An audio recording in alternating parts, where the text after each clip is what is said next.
warahmatullahi wabarakatuh.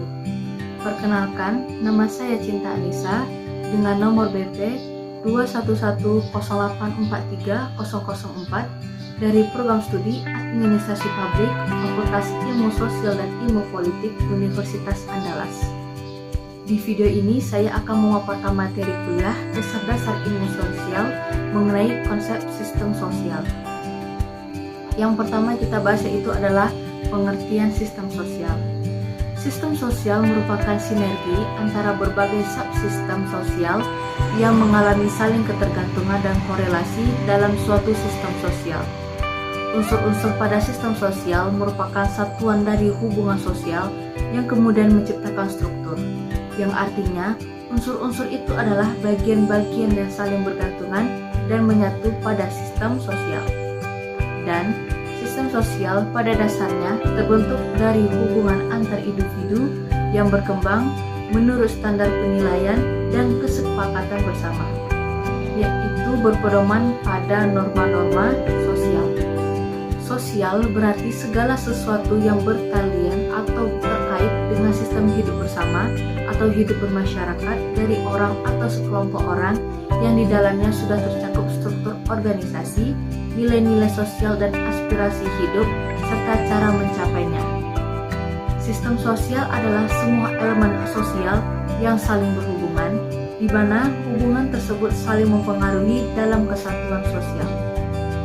Setidaknya harus ada dua orang atau lebih dalam suatu sistem sosial yang berinteraksi satu sama lain, yang memiliki tujuan berdasarkan interaksi tersebut, memiliki struktur, simbol, dan tujuan bersama.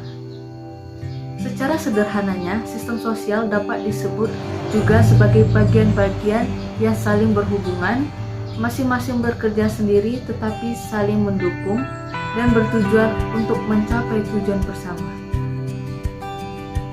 Konsep dan pengertian sistem sosial lebih menekankan pada hubungan-hubungan yang berlangsung antar manusia dan manusia, manusia dan masyarakat, masyarakat dan masyarakat, yang hampir selalu atau bahkan selalu dalam kerangka suatu sistem atau organisasi sebagai satuan yang bersistem yang senantiasa berinteraksi.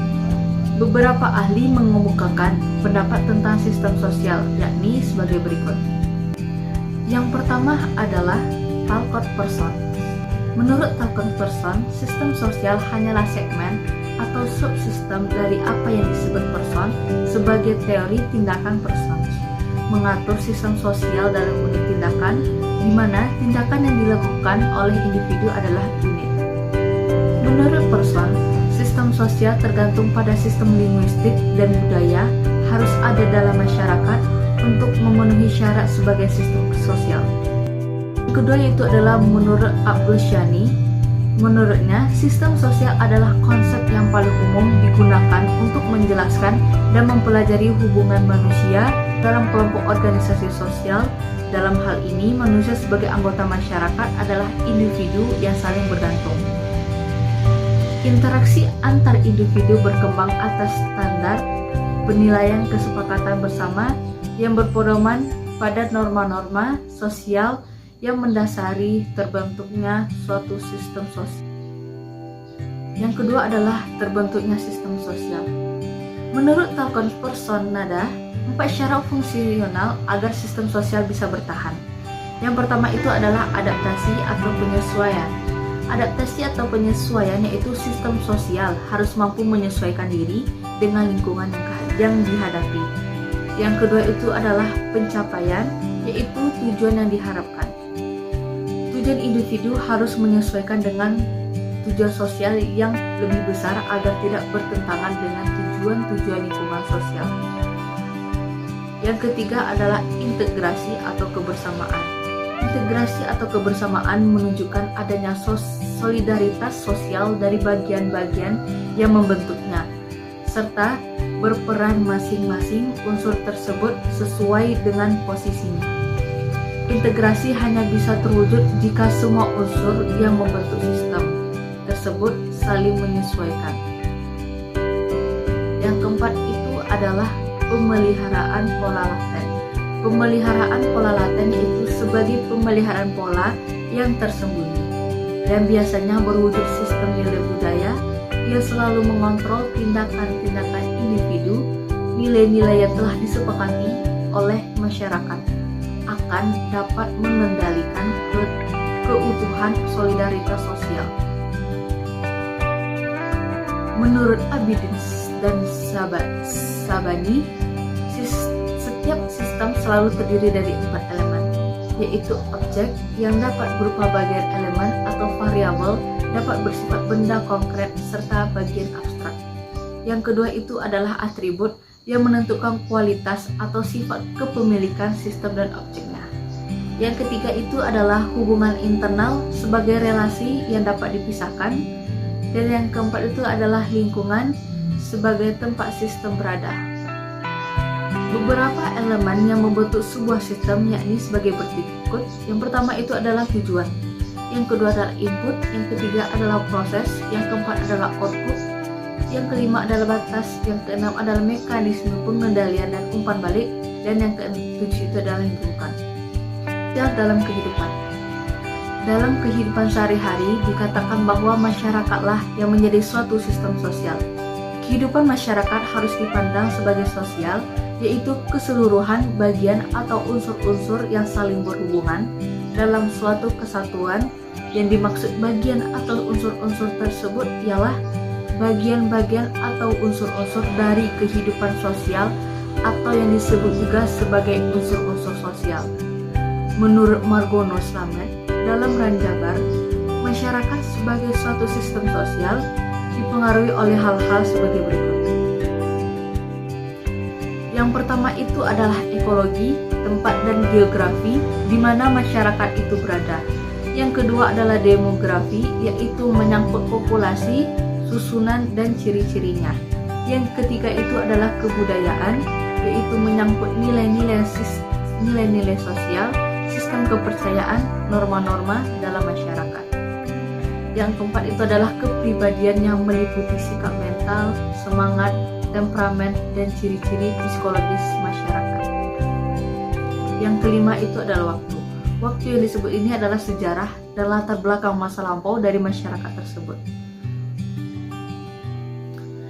Sistem sosial lainnya dalam kehidupan sehari-hari bisa kita lihat itu dalam keluarga. Dalam keluarga, lembaga keluarga merupakan sistem sosial yang paling dasar yang terdapat dalam masyarakat. Di dalam keluarga, seluruh anggota keluarga selalu melakukan berbagai macam kegiatan. Ada sebuah ketergantungan juga di dalamnya, yaitu antar anggota keluarga selalu membutuhkan satu dengan yang lainnya, sehingga membentuk sistem sosial dalam keluarga. Yang kedua itu adalah dalam RT atau rukun tetangga. RT atau rukun tetangga merupakan sistem sosial yang paling bawah dalam susunan pemerintahan di desa atau satu tingkat di atas keluarga.